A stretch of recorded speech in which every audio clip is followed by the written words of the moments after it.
Quels sont les KPI que vous devez suivre absolument lorsque vous lancez une campagne Google Ads? Donc, il y a un certain nombre de KPI que vous allez à chaque fois suivre, peu importe le levier que vous allez utiliser. Que ce soit Facebook Ads, TikTok Ads, Amazon Ads, peu importe tout ce qui finit par Ads, ça va être à chaque fois le même type de KPI. C'est simplement quelques variantes qu'il y a, mais à chaque fois, ça va être la même chose. Donc, c'est assez universel. Ce que je vais vous indiquer aujourd'hui va vous servir en particulier pour Google Ads, mais va vous servir également pour votre culture de la publicité digitale d'une manière générale. Donc voilà, je vais directement rentrer dans le vif du sujet. Donc le premier KPI absolument à regarder, c'est l'impression. Qu'est-ce que c'est une impression? C'est tout simplement le nombre d'affichages de l'annonce. C'est combien de fois votre pub a été affichée et ça mesure la visibilité. Donc ça permet de savoir combien de fois votre publicité a été affichée. Et si vous n'avez pas d'impression suffisante, ça peut vouloir dire plusieurs éléments. Ça peut dire des questions à vous poser. C'est regarder est-ce que les mots-clés que vous avez sélectionnés ont assez de volume pour être affichés. Est-ce que vous avez un budget suffisant? Est-ce que vous avez été trop restrictif dans votre ciblage? Donc il y a pas mal de questions qui se posent autour de l'impression. Donc à savoir que sur Google, on n'est pas facturé à l'impression. L'impression est offerte, gratuite. Peu importe si vous faites 1 million d'affichages et que vous avez 0 clic, vous êtes facturé 0. Vous avez de la visibilité offerte par Google. Ce que Google vous facture, il vous facture le clic. Du coup, c'est le deuxième KPI que vous devez suivre. Ça mesure tout simplement le nombre de fois où votre annonce a été cliquée. Et ça mesure tout simplement combien de visiteurs vous avez eu. Ça mesure l'intérêt. Après, un des KPI qui est intéressant, c'est le CTR, qu'on appelle le taux de clic. Donc tout simplement, comment on le calcule? C'est on divise les clics par les impressions. Ça mesure l'attractivité de l'annonce. Tout simplement, on mesure combien de fois votre annonce a été affichée versus combien de fois elle a été cliquée. Donc si vous avez un taux de clic qui est faible, vous devez vous poser la question, est-ce que votre annonce elle est attractive? Est-ce que les mots-clés qui déclenchent cette annonce-là sont pertinents ou pas? Et c'est également un des indicateurs qui est pris en compte pour améliorer le score de qualité ou le quality score en anglais. Et plus votre quality score est, pour rappel en tout cas, plus votre quality score est élevé, moins vous allez payer cher votre clic. Donc plus ça va être rentable pour vous tout simplement. Donc ça, c'est vraiment un travail il faut absolument travailler son quality score, c'est vraiment essentiel. Et les KPI vous permettent en tout cas de faire un focus sur là où vous devez travailler votre quality score et d'une manière générale votre conversion. L'autre indicateur qui est très important, c'est ce qu'on appelle le CPC, cost per click, ou bien le coût par clic tout simplement. Donc qu'est-ce que ça mesure? Ça mesure combien vous coûte concrètement un clic. Comment on l'obtient? On divise tout simplement le nombre de dépenses, du coup les coûts, divisé par le nombre de clics, le KPI qu'on avait vu juste avant. Donc le CPC, c'est ce que Google sur le search vous facture. C'est à chaque clic que vous êtes facturé, vous n'avez pas, il ne vous facture rien sur l'impression. Sinon, on aurait eu un KPI, le coût par impression, ou le CPM plutôt, c'est le coût par 1000 impressions. Ça, c'est un indicateur qui est beaucoup plus utilisé lorsqu'on fait du display ou lorsqu'on fait du Meta, du TikTok. Parce que sur Facebook, par exemple, on est facturé au CPM, au coût par 1000 impressions. Donc, le CPC, du coup, ça a un impact considérable parce que à chaque fois que quelqu'un clique sur votre annonce, vous êtes facturé. Et vous devez faire en sorte que chaque clic soit le plus pertinent possible. Vous ne devez pas avoir de trafic qui n'est pas pertinent parce qu'à chaque fois qu'il y a une personne qui vient sur votre site internet, vous l'avez payé. Donc, il faut que les personnes qui viennent soient qualifiées. Et lorsqu'ils viennent sur votre site internet, il faut qu'ils fassent l'action désirée, que ce soit un achat, un appel ou une demande de formulaire. Donc, le CPA, on appelle ça le coût par acquisition. C'est votre coût par client tout simplement, ou une conversion. D'abord, revenir un peu sur conversion. Une conversion, c'est l'action la plus importante de votre site internet. Donc, pour un site de type e-commerce, c'est tout simplement l'achat. Pour un site de génération de leads, ça peut être une demande de formulaire, une demande de rappel ou un appel tout simplement. Donc, c'est combien vous coûte l'action principale de votre site internet. Donc là, comment on l'obtient? On divise le coût par le nombre de conversions. Et le nombre de conversions, dans tous les cas, pour obtenir le nombre de conversions, il faut que vous mettiez en place le tracking sur votre compte Google Ads. Donc, ça vous permet de savoir combien coûte une vente. Donc, si mon CPA, mon coût par vente est de 10 euros et de 10 euros, comme ça, je sais combien me coûte un nouveau client, je sais combien me coûte un rendez-vous, je sais combien me coûte un lead. Tout ça, c'est un indicateur de performance qui mesure la rentabilité par conversion. Donc, c'est beaucoup plus utile lorsqu'on fait de la génération de leads que lorsqu'on fait de l'e-commerce. Sur l'e-commerce, on va utiliser plutôt un autre KPI qu'on appelle le ROI. On y revient juste à la fin, tout simplement. Le taux de conversion, Qu'est-ce que c'est? Du coup, ça mesure l'efficacité de votre site internet. Comment on l'obtient? On divise des conversions que vous avez paramétrées sur votre compte Google. On le divise par le nombre de clics. Tout simplement, on regarde combien de personnes ont cliqué sur votre site internet et combien ont tout simplement converti. Ça permet de savoir si le clic était de qualité ou si votre site est assez efficace pour convertir.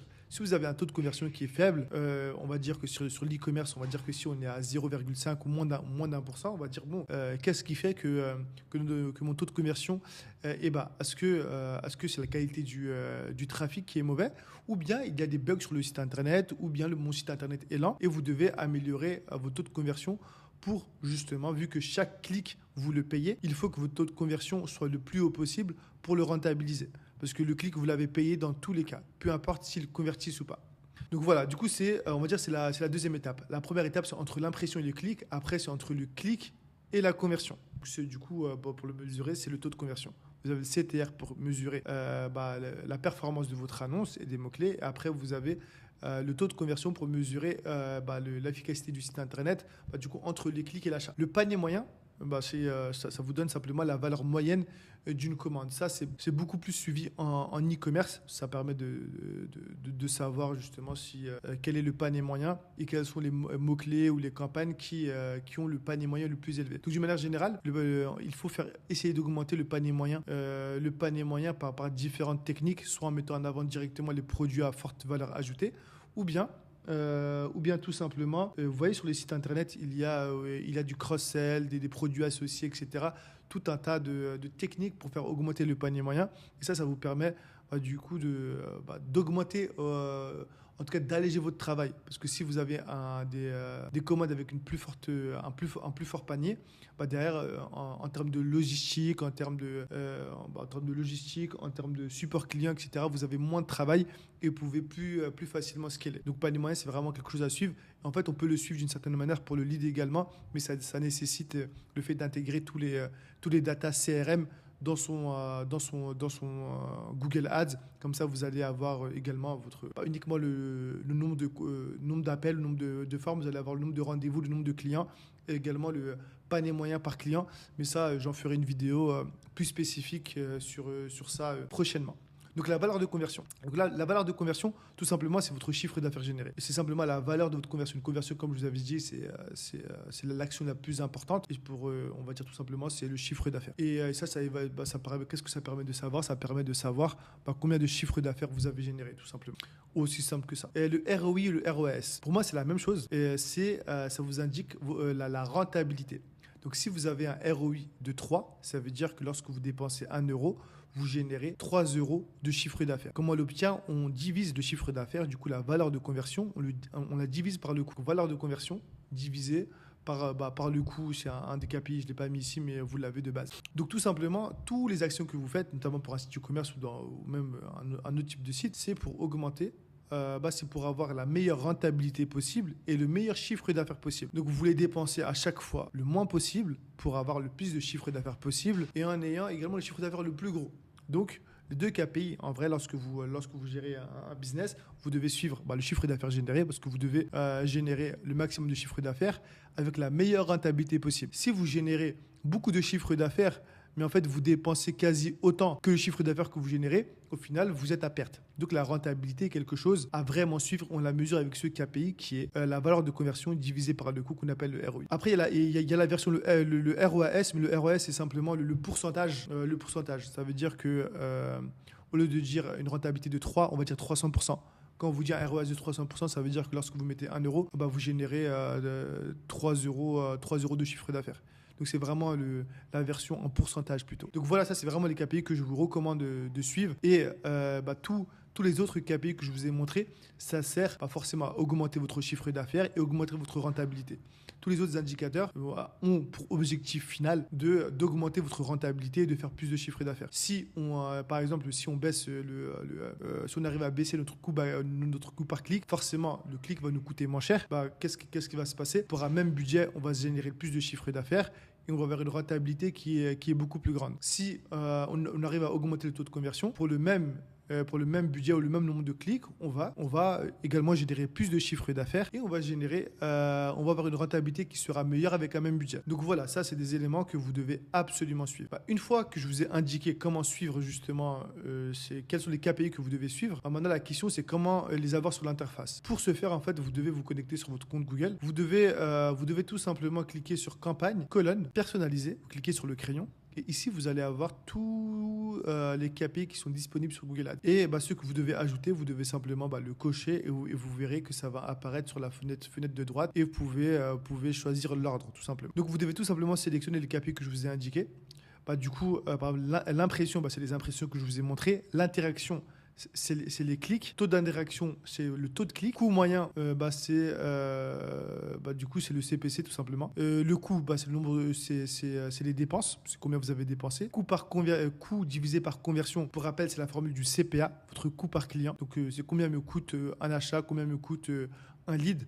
Taux de conversion, c'est simplement votre taux de conversion, c'est les conversions divisées par les clics. La valeur de conversion, c'est votre chiffre d'affaires. La valeur de conv divisée par les coûts, c'est votre ROI. Donc, il n'y a pas écrit ROI, du coup, c'est écrit de cette manière-là sur Google lorsque c'est en français, tout simplement. Donc, voilà. Et après, une fois que vous avez mis en place en ordre, en tout cas, vos colonnes, ce que je vous recommande, c'est que vous enregistrez vos colonnes. Comme ça, à chaque fois, vous n'êtes pas obligé de revenir sur la plateforme pour faire la même chose. Par exemple, vous mettez KPI, je vais mettre KPI ici, enregistrer et appliquer. Et à chaque fois que vous êtes sur votre interface, vous cliquez sur colonne, KPI et d'un coup, tous vos colonnes seront paramétrées de la même manière dont vous les avez sélectionnés. Si vous avez des modifications à faire, vous recliquez sur le petit crayon, vous faites vos modifications, vous faites enregistrer et appliquer et cela va être prêt. Donc voilà tout simplement. Donc si vous avez la moindre question, la moindre problématique, posez-la moi en commentaire et je vous répondrai avec grand plaisir.